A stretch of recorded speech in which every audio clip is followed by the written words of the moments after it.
Welcome to today's Explainer. So today we're looking at one of the most common, just undeniably adorable companions lounging around in living rooms pretty much all over the globe. But what if I told you that the fluffy, bow-wearing little dog you might see at the local park is actually the result of a 1,000-year-old quest to create a sacred mythical beast? Crazy, right?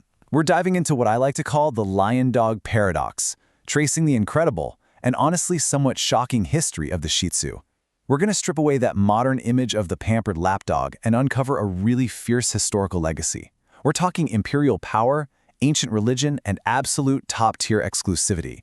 Get ready, because you're going to look at this familiar face in a totally new light.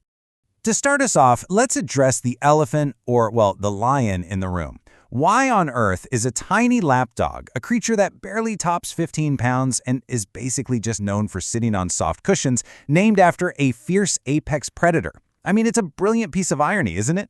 When you think of a lion, you picture the African savanna. You hear roaring. You imagine this massive, terrifying beast right at the top of the food chain. But when you think of a Shih Tzu, you probably just think of a really high-maintenance grooming schedule and, let's be real, a surprisingly loud snore. That stark contrast between the name and the reality is exactly what makes this whole topic so fascinating. There is a deep, highly deliberate reason for this name. It wasn't just some accident. It was entirely by design. Let's break down the language for a second. The name Shih Tzu, which, by the way, is usually pronounced Shih Tzu here in the West, though you'll hear a few variations, literally translates to lion in Chinese. And if we look at the full traditional name Shih Tzu Ku, that translates directly to lion dog. Now, what's truly wild about this is that this ancient name wasn't just handed out as some cute, ironic nickname. No, this breed was intentionally, meticulously developed over centuries with one singular goal. They wanted to perfectly resemble the lions depicted in traditional Oriental art. The breeders weren't just raising dogs, they were literally trying to bring a specific piece of artwork to life in flesh and bone. And to figure out exactly how they pulled that off, we really have to view this through two main lenses: the physical resemblance and the cultural and religious symbolism.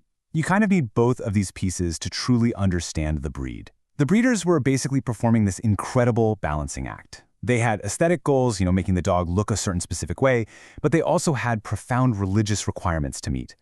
The dog had to look the part, sure, but it also had to carry the really heavy weight of centuries of spiritual belief. It's just this fascinating intersection where selective biology meets deep-rooted mythology.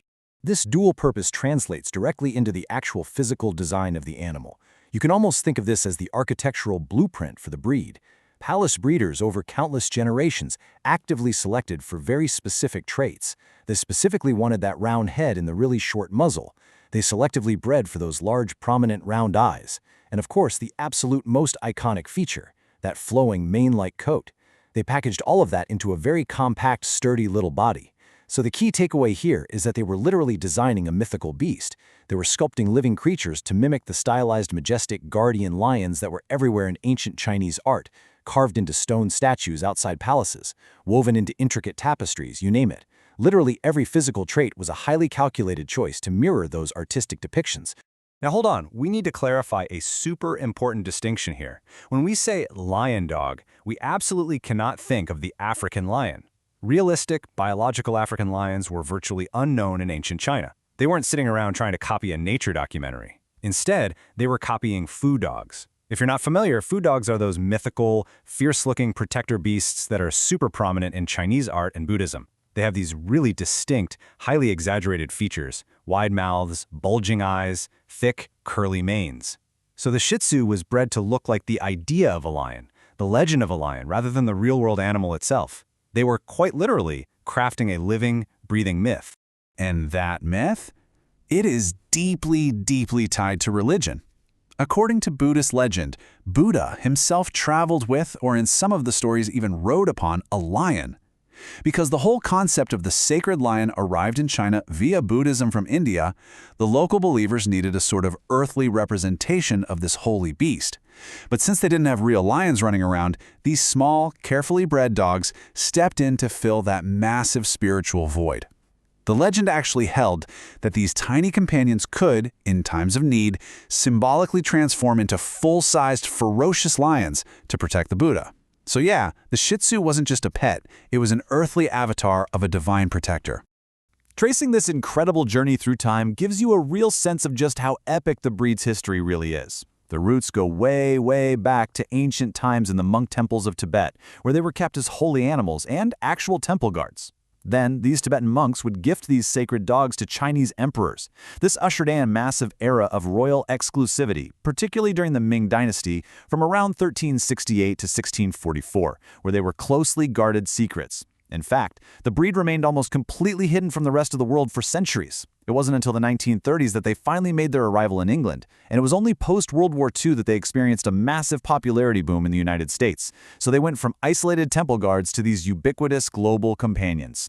But I really want to pause and emphasize that middle period for a second, that era of Chinese royal exclusivity. Because, get this, owning a Shih Tzu outside the imperial palace could literally be punishable by death. Just let that sink in. We are talking about a dog breed that was considered such a potent, untouchable symbol of divine right and imperial authority that commoners were forbidden, upon pain of death, from even possessing one. I mean, it really highlights the extreme exclusivity and the immense, almost unimaginable value placed on these animals during the Ming and Qing dynasties. They were guarded with the exact same intensity as the crown jewels. So what was life actually like for these dogs on the inside of those palace walls? Well, as you can probably guess, it was a life of absolute, unparalleled luxury. They were entirely exclusive to royalty, heavily guarded against theft, and they weren't just breeding on their own. Specialized palace eunuchs were literally tasked with running meticulous selective breeding programs just to ensure they maintained those perfect lion features. They were the ultimate status symbols, proudly paraded around the imperial courts. But they actually had a very practical, if highly luxurious, function too. They were used as literal bed warmers for the royals during freezing cold nights. This intense cultivation of the breed really hit its peak under the famous Dowager Empress Cixi in the late 19th and early 20th centuries. She was a massive enthusiast and personally maintained incredibly strict breeding programs to preserve the line. Because they were so fiercely guarded for so long, the breed remained largely a complete mystery outside of China until the early 20th century. But when the secret finally got out and they reached England around the 1930s, Westerners didn't immediately call them lion dogs. Instead, they actually earned a very different, very visual nickname, the chrysanthemum dog. Why? Well, if you look at them, it's because of the really unique way their facial hair grows outward in all directions from the center of their face. It looks a lot like the petals of a chrysanthemum flower. It was definitely a charming sort of floral rebranding of a dog that, as we know, was originally engineered to be a fierce mythical guardian. So pulling all of this together, what we're really looking at here is a staggering 1,000-year tradition. The Shih Tzu, alongside its really close cousin the Pekingese, represents this massive, multi-century human effort. Generation after generation of monks and emperors worked tirelessly to physically manifest abstract concepts, things like Buddhist reverence, divine protection, and absolute imperial power, right into the form of a miniature companion. They basically engineered a living symbol that honors both its legendary lion-like aesthetics and its deep, undeniable ties to centuries of Asian history. Which brings us to our final lingering thought. Look at the dog sleeping at the foot of your bed or curled up on your sofa right now. Does that little lion dog know it holds 1,000 years of imperial secrets encoded right there in its DNA? Honestly, probably not. It's mostly just waiting for its next treat. But armed with this knowledge, you are never going to look at them in exactly the same way again. Beneath that adorable, fluffy, bow-wearing exterior is the spirit of a fierce guardian, the legacy of ancient emperors, and the ultimate survivor of the sacred imperial courts. Thank you so much for joining me on this explainer, and remember to keep questioning the history behind the everyday things and pets in your life